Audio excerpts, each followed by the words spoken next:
नमस्कार,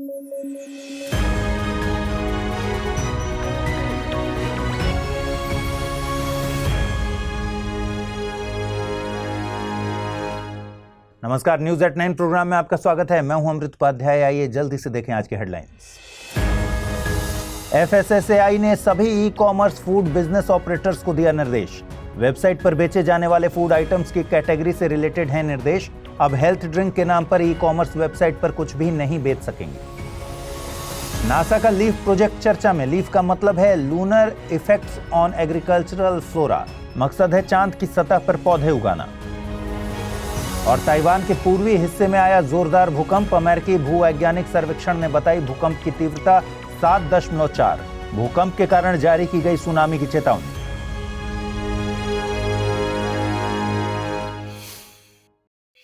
आइए खबरों की शुरुआत करें। क्या आपने कभी नोटिस किया कि मार्केट में हेल्थ प्रोडक्ट के नाम पर कुछ भी बेचा जा रहा है? इन कंपनियों के मार्केटिंग स्ट्रेटजी बनाने वाले लोगों ने कोविड-19 महामारी के बाद से लोगों की एक कमजोर नब्ज पकड़ ली है। वो है आपके स्वास्थ्य खराब हो जाने का डर। इस डर की फीलिंग ने मार्केट में ऐसे प्रोडक्ट्स की बाढ़ ला दी है जो होते तो सामान्य प्रोडक्ट हैं, लेकिन उन पर हेल्थ नाम का एडजेक्टिव चिपका दिया जाता है और धड़ल्ले से बेचा जाता है। जो प्रोडक्ट कई सालों से दूसरे नाम से बेचा जा रहा था, उस पर हेल्थ प्रोडक्ट का ठप्पा लगाओ और मुनाफा कमाओ। कंपनी स्नैक्स बना रही है और लिख दे रही है हेल्दी स्नैक्स। कैफीन कैफीन डालकर ड्रिंक्स बना रही है और ठप्पा लगा रही है हेल्थ ड्रिंक। ऐसे और भी कई एग्जाम्पल हैं। इन प्रोडक्ट्स का आपकी हेल्थ पर सकारात्मक असर पड़े या न पड़े, लेकिन कंज्यूमर के भ्रम के कारण ये प्रोडक्ट्स बिकते जरूर हैं। देखिए, भारत में एक संस्था है FSSAI, यानी भारतीय खाद्य सुरक्षा और मानक प्राधिकरण। भारत सरकार द्वारा खाद्य सुरक्षा और मानक अधिनियम 2006 के तहत FSSAI को बनाया गया था। इसका मतलब है कि यह एक वैधानिक निकाय है। यह भारत में खाद्य सुरक्षा और क्वालिटी स्टैंडर्ड को तैयार करने और लागू करने के लिए जिम्मेदार है।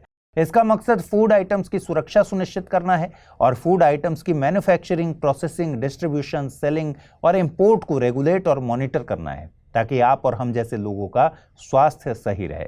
आसान भाषा में कहें तो FSSAI भारत का फूड रेगुलेटर है। आइए अब खबर पर आते हैं। हाल ही में भारतीय खाद्य सुरक्षा और मानक प्राधिकरण यानी FSSAI ने कुछ सख्त दिशा निर्देश जारी किए हैं। FSSAI ने सभी e commerce food business operators को निर्देश दिया है कि वे अपनी वेबसाइट पर बेचे जाने वाले फूड आइटम्स का ठीक तरीके से कैटेगराइजेशन करें। आइए समझते हैं पूरी खबर क्या है। दरअसल FSSAI ने अपनी एक जांच में पाया कि प्रोप्राइटरी फूड के तहत लाइसेंस प्राप्त फूड आइटम्स जैसे डेयरी बेस्ड, सीरियल बेस्ड और मॉल्ट बेस्ड बेवरेज मिक्सेस को ई कॉमर्स वेबसाइट पर हेल्थ ड्रिंक, एनर्जी ड्रिंक आदि की कैटेगरी में बेचा जा रहा है। इसका मतलब है कि अनाज या माल्ट से बने ड्रिंक उत्पाद को हेल्थ या एनर्जी ड्रिंक की कैटेगरी में बेचा जा रहा है, जबकि इसकी अलग कैटेगरी बनाई जानी चाहिए। यानी FSSAI के निर्देश के बाद अब हेल्थ और एनर्जी ड्रिंक के नाम पर ई कॉमर्स वेबसाइट पर कुछ भी नहीं बेचा जा सकेगा। FSSAI ने यह भी साफ बताया कि हेल्थ ड्रिंक शब्द को FSS एक्ट 2006 या उसके तहत बनाए गए नियमों विनियमों के तहत कहीं भी परिभाषित या मानकीकृत नहीं किया गया है। FSSAI ने आगे कहा कि एनर्जी ड्रिंक शब्द का इस्तेमाल केवल उन प्रोडक्ट के लिए किया जा सकता है जिनको इस खास फूड कैटेगरी के तहत लाइसेंस दिया गया है। लिहाजा FSSAI ने सभी ई कॉमर्स FBO को सलाह दी है कि वे इस गलत वर्गीकरण को तुरंत हटा दें।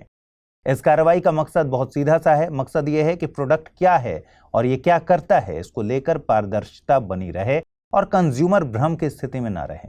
अब आपके मन में सवाल आ रहा होगा कि प्रोप्राइटरी फूड क्या होता है। आइए इसको भी समझ लेते हैं। देखिए, FSSAI ने खाद्य और पेय उत्पादों को दो प्राथमिक समूहों में वर्गीकृत किया है। पहला है मानकीकृत खाद्य पदार्थ या स्टैंडर्डाइज्ड फूड्स, दूसरा है नॉन स्टैंडर्डाइज्ड फूड्स या प्रोप्राइटरी फूड।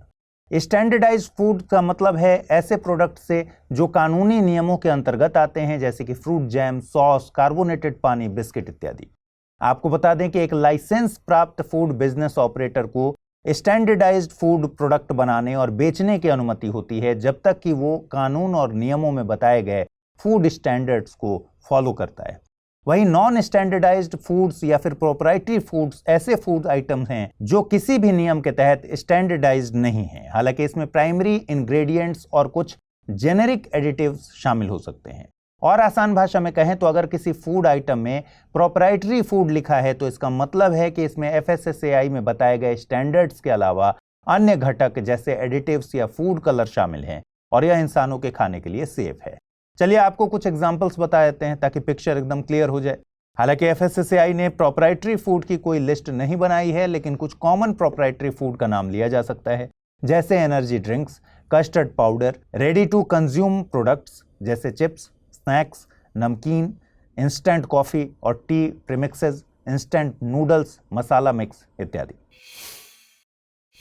चलिए आगे बढ़ें। क्या आप पेड़ पौधों के बिना पृथ्वी पर मानवता के अस्तित्व की कल्पना कर सकते हैं?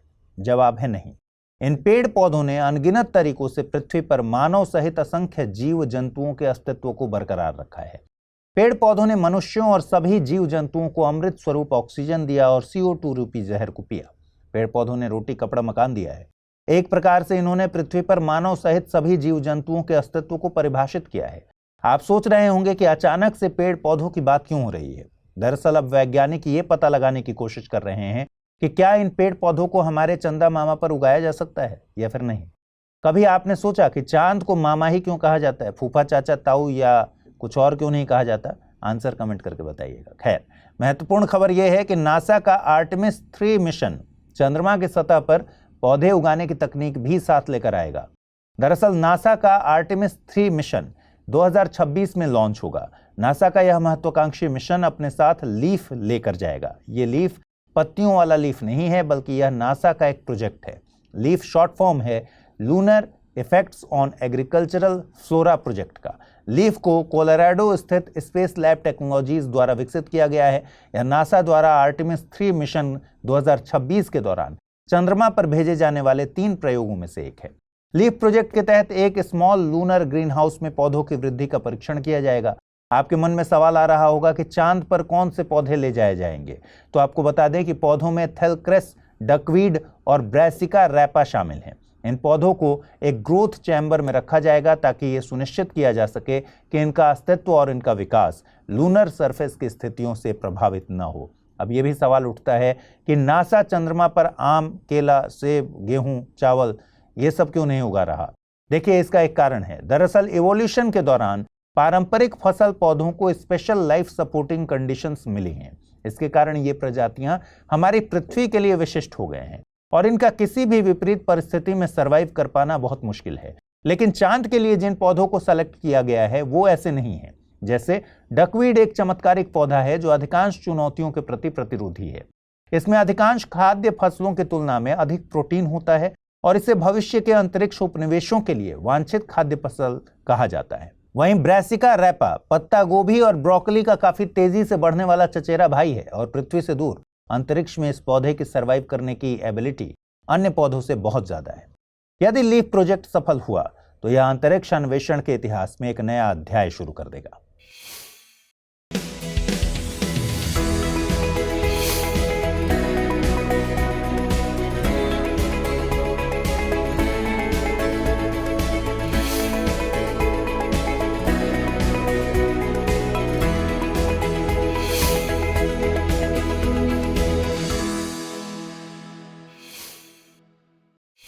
आज सुबह सुबह ताइवान के पूर्वी हिस्से में जोरदार भूकंप आया। यह भूकंप इतना जोरदार था कि ताइवान में इसे पिछले 25 सालों में आया हुआ सबसे शक्तिशाली भूकंप कहा जा रहा है। ताइवान की भूकंप निगरानी एजेंसी ने कहा कि भूकंप की तीव्रता 7.2 थी, जबकि अमेरिकी भूवैज्ञानिक सर्वेक्षण ने इसे 7.4 तीव्रता का बताया।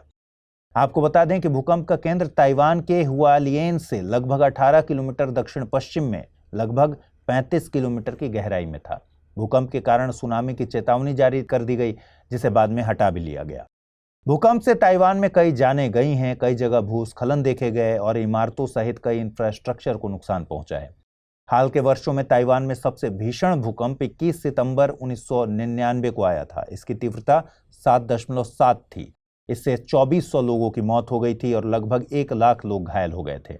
हजारों इमारतें उस समय नष्ट हो गई थीं। वहीं ताइवान में आए भूकंप का असर जापान और चीन में भी दिखा। जापान मौसम विज्ञान एजेंसी ने कहा है कि भूकंप आने के लगभग 15 मिनट बाद योनागुनी द्वीप के तट पर 30 सेंटीमीटर की सुनामी लहर का पता चला था। वहीं चीनी मीडिया के अनुसार भूकंप शंघाई और चीन के दक्षिण पूर्वी तट के कई प्रांतों में महसूस किया गया। आपको बता दें कि चीन और ताइवान लगभग 160 किलोमीटर की ही दूरी पर हैं। देखिए, ताइवान एक ऐसा देश है जहां भूकंप आना बहुत ही सामान्य घटना है। यहाँ एक ही दिन में कई बार भूकंप के झटके आते हैं। तो चलिए समझते हैं कि ताइवान में बार बार भूकंप क्यों आता है। ताइवान में बार बार भूकंप आने की वजह इस देश की भौगोलिक स्थिति है। वर्ल्ड मैप को ध्यान से देखिए, आप पाएंगे कि ताइवान चीन के पूर्व में प्रशांत महासागर में स्थित एक द्वीप है और जिस जगह पर यह स्थित है उसे ज्योग्राफी में रिंग ऑफ फायर कहते हैं। यह लगभग 40,000 किलोमीटर लंबा है और लगभग 500 किलोमीटर चौड़ा है और यह अधिकांश प्रशांत महासागर को घेरता है। आपको जानकर हैरानी होगी कि रिंग ऑफ फायर में दुनिया के कुल ज्वालामुखियों का लगभग 2/3 हिस्सा पाया जाता है और यहाँ हमेशा ही भूकंप आते रहते हैं। ध्यान रखिएगा कि रिंग ऑफ फायर कोई वास्तविक जियोलॉजिकल स्ट्रक्चर नहीं है। चूंकि इस एरिया में लगातार ज्वालामुखीय गतिविधियां होती रहती हैं, इसलिए इसे रिंग ऑफ फायर कहते हैं। अब सवाल है कि यहाँ इतने ज्वालामुखी क्यों पाए जाते हैं और यहाँ भूकंप क्यों आते हैं। तो आपको बता दें कि यह एरिया हाई टेक्टोनिक एक्टिविटी वाला एरिया है। इस एरिया में प्रशांत महासागर के चारों ओर सबडक्शन बाउंड्री पर विभिन्न टेक्टोनिक प्लेट सबडक्ट होती हैं, यानी कई टेक्टोनिक प्लेट दूसरी टेक्टोनिक प्लेट के नीचे धंसती हैं। जैसे अंटार्कटिक, नाज़का और Cocos plates South American plate के नीचे सबडक्ट हो रही हैं। पैसिफिक और Juan de Fuca plates North American plate के नीचे सबडक्ट हो रही हैं और फिलीपीन प्लेट यूरेशियन प्लेट के नीचे सबडक्ट हो रही है। आपको बता दें कि जब टेक्टोनिक प्लेट सबडक्ट होती हैं तो प्लेट की सीमाओं पर काफी उथल पुथल होती है, जिससे भूकंप आते हैं और ज्वालामुखी क्रियाएं देखने को मिलती हैं। इसकी वजह से ही ताइवान के लोग बार बार भूकंप का सामना करते हैं। Nature review earth and environment journal में एक रिपोर्ट आई है जो ये कह रही है कि वैश्विक स्तर पर जिस तरह से तापमान में वृद्धि हो रही है उसकी वजह से अंगूर की पैदावार के लिए आवश्यक परिस्थितियां प्रतिकूल होती जा रही हैं, यानी ग्लोबल वार्मिंग से विटीकल्चर को जोखिमों का सामना करना पड़ रहा है। आपको पता ही है कि अंगूर उत्पादन से वाइन उद्योग जुड़ा है। रिपोर्ट के अनुसार बढ़ते तापमान से वाइन उद्योग भी खतरे में आ सकता है। आइए समझते हैं क्या है पूरी खबर। दरअसल जलवायु परिवर्तन से दुनिया में कई जगह एक्सट्रीम मौसम का अनुभव किया जा रहा है। एक्सट्रीम मौसम की वजह से सूखा, तीव्र गर्मी और लू की घटनाएं तेजी से और लगातार बढ़ रही हैं। देखिए, वाइन उत्पादन के लिए तापमान, बारिश, आर्द्रता, विकिरण और कार्बन डाइऑक्साइड का स्तर जैसे जलवायु कारक बहुत मायने रखते हैं और ये सभी जलवायु में आते बदलावों से प्रभावित हो रहे हैं। रिपोर्ट के मुताबिक एक खास बात यह भी है कि गर्म तापमान अंगूर की वृद्धि के चक्र को तेज कर देता है, जिससे अंगूर गर्मियों के सबसे गर्म दिनों में ही पककर तैयार हो जाता है। यही वजह है कि दुनिया के कई वाइन क्षेत्रों में 40 साल पहले की तुलना में अब अंगूर की फसल 2 से 3 सप्ताह पहले ही तैयार हो रही है। अंगूर की परिपक्वता में आया यह बदलाव वाइन की गुणवत्ता और उसके रंग रूप को प्रभावित करते हैं। रिपोर्ट कहती है कि जलवायु परिवर्तन की वजह से दुनिया में 70% अंगूर उत्पादन करने वाले क्षेत्र बहुत अधिक गर्म हो जाएंगे। तो इसका सीधा सा मतलब है कि इसका सीधा असर अंगूर उत्पादन पर पड़ेगा और जब अंगूर उत्पादन प्रभावित होगा तो आने वाले दशकों में वाइन उत्पादन में कमी और वाइन की क्वालिटी में भी कमी देखी जा सकती है। आइए अब समझते हैं कि अंगूर की इकोनॉमी कितनी बड़ी है। एक अध्ययन के मुताबिक आलू और टमाटर के बाद अंगूर दुनिया की तीसरी सबसे मूल्यवान बागवानी फसल है। 2016 में इसकी कुल कीमत 6800 करोड़ डॉलर आंकी गई थी। आंकड़ों के अनुसार 2020 में वैश्विक स्तर पर करीब 74 लाख हेक्टेयर क्षेत्र में 8 करोड़ टन अंगूर उगाया गया। इसके कुल उत्पादन के करीब आधे भाग से वाइन और स्पिरिट बनाई जाती है। वहीं 43% अंगूर को फल के रूप में खाया जाता है, बाकी बचे भाग को सुखाकर किशमिश बनाया जाता है। आइए समझते हैं दुनिया में प्रमुख वाइन उत्पादक क्षेत्र कौन से हैं। अगर आप वैश्विक स्तर पर देखेंगे तो वाइन उत्पादक क्षेत्र मुख्य रूप से मध्य अक्षांशों में मिलेंगे। मध्य अक्षांशों का मतलब क्या है? उत्तरी गोलार्ध में कर्क रेखा से आर्कटिक वृत्त के बीच की जगह और दक्षिणी गोलार्ध में मकर रेखा से अंटार्कटिक वृत्त के बीच का क्षेत्र।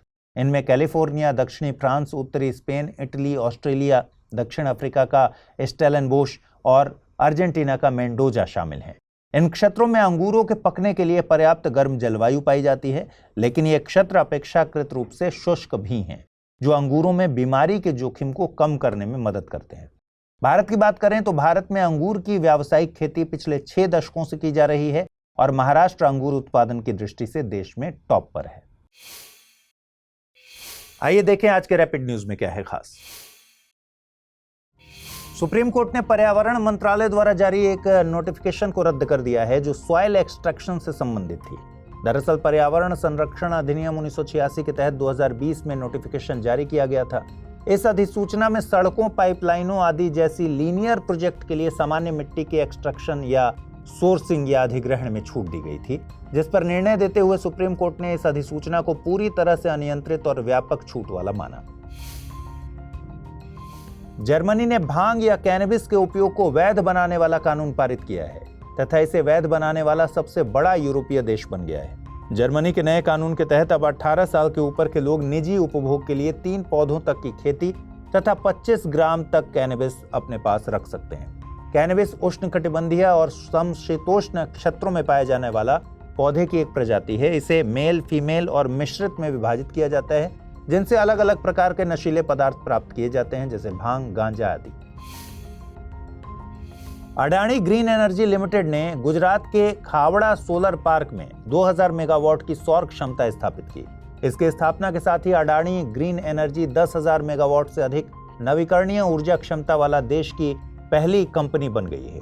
इसकी यह उपलब्धि इसलिए भी महत्वपूर्ण हो जाती है क्योंकि इससे 58 लाख से अधिक घरों को बिजली दी जाएगी और वार्षिक रूप से करीब 2.1 करोड़ टन कार्बन डाइऑक्साइड के उत्सर्जन को कम किया जा सकेगा। बिंद्या रानी देवी ने ब्रॉन्ज मेडल जीता है। उन्होंने यह मेडल IWF वर्ल्ड कप 2024 में जीता, जिसे थाईलैंड में आयोजित किया जा रहा है। यह ब्रॉन्ज मेडल उन्होंने गैर ओलंपिक महिलाओं के 55 केजी वर्ग में कुल 196 केजी भार उठाकर हासिल किया। इसी के साथ उन्होंने क्लीन एंड जर्क में 113 केजी के साथ सिल्वर मेडल भी जीता। गाजा में इजराइल के हवाई हमले से 7 सहायता कर्मचारियों की मौत हो गई। इन कर्मचारियों का संबंध वर्ल्ड सेंट्रल किचन से था। वर्ल्ड सेंट्रल किचन एक गैर लाभकारी संगठन है जो संयुक्त राज्य अमेरिका में स्थित है। इसका प्राथमिक मकसद विश्व भर में संघर्षों और आपदाओं के दौरान लोगों को भोजन उपलब्ध कराना है। इसकी स्थापना 2010 में जो सैंडर्स द्वारा की गई थी। गृह मंत्रालय ने 5 गैर सरकारी संगठनों का लाइसेंस रद्द किया। इन संगठनों पर विदेशी अंशदान के दुरुपयोग के कारण यह एक्शन लिया गया तथा यह एक्शन विदेशी अंशदान नियमन अधिनियम के तहत लिया गया है। यह अधिनियम आपातकाल के दौरान लाया गया था। यह विदेशी दान को नियंत्रित करता है तथा सुनिश्चित करता है कि ऐसा कोई भी दान देश की आंतरिक सुरक्षा के लिए खतरा न पैदा करे।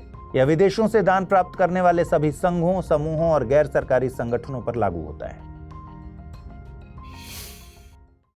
आइए जल्दी से देखें अब आज के बुलेटिन पर आधारित क्या प्रश्न बन सकते हैं। पहला सवाल है, रिंग ऑफ फायर से रिलेटेड निम्नलिखित कथनों पर विचार कीजिए। रिंग ऑफ फायर में दुनिया के कुल ज्वालामुखियों का लगभग 2/3 हिस्सा पाया जाता है। रिंग ऑफ फायर में अटलांटिक महासागर के चारों ओर सबडक्शन बाउंड्री पर विभिन्न टेक्टोनिक प्लेट सबडक्ट होती हैं। उपरोक्त कथन के आधार पर सही विकल्प चुनना है। केवल कथन 1 सही है, केवल कथन 2 सही है, दोनों कथन सही हैं या फिर दोनों कथन गलत है। अगला प्रश्न है, हाल ही में चर्चा में आए नासा के लीफ प्रोजेक्ट से रिलेटेड निम्नलिखित कथनों पर विचार कीजिए। लीफ का मतलब है lunar effects on agricultural flora. Leaf के तहत थेलक्रेस, डकवीड और ब्रेसिका रैपा पौधों को चांद पर उगाया जाएगा। उपरोक्त कथन के आधार पर सही विकल्प चुनना है। केवल कथन 1 सही है, केवल कथन 2 सही है, दोनों कथन सही हैं या फिर दोनों कथन गलत है। आइए जल्दी से देखें कल मैंने आपसे क्या सवाल पूछे थे, उनके सही जवाब क्या है। पहला प्रश्न था, ओडिशा को निम्नलिखित में से किन नामों से नहीं जाना जाता? कलिंग, वज्जी, उत्कलरात, कंगूत। सही जवाब है ऑप्शन बी, वज्जी। दूसरा प्रश्न था, कच्चा थीवू द्वीप से संबंधित निम्नलिखित कथनों पर विचार करें। कच्चा थीवू भारत और श्रीलंका के बीच पाक स्ट्रेट में स्थित है। इस द्वीप पर एकमात्र संरचना 20वीं सदी का प्रारंभिक कैथोलिक सेंट एंथोनी चर्च है। उपरोक्त कथन के आधार पर सही विकल्प को चुनना है।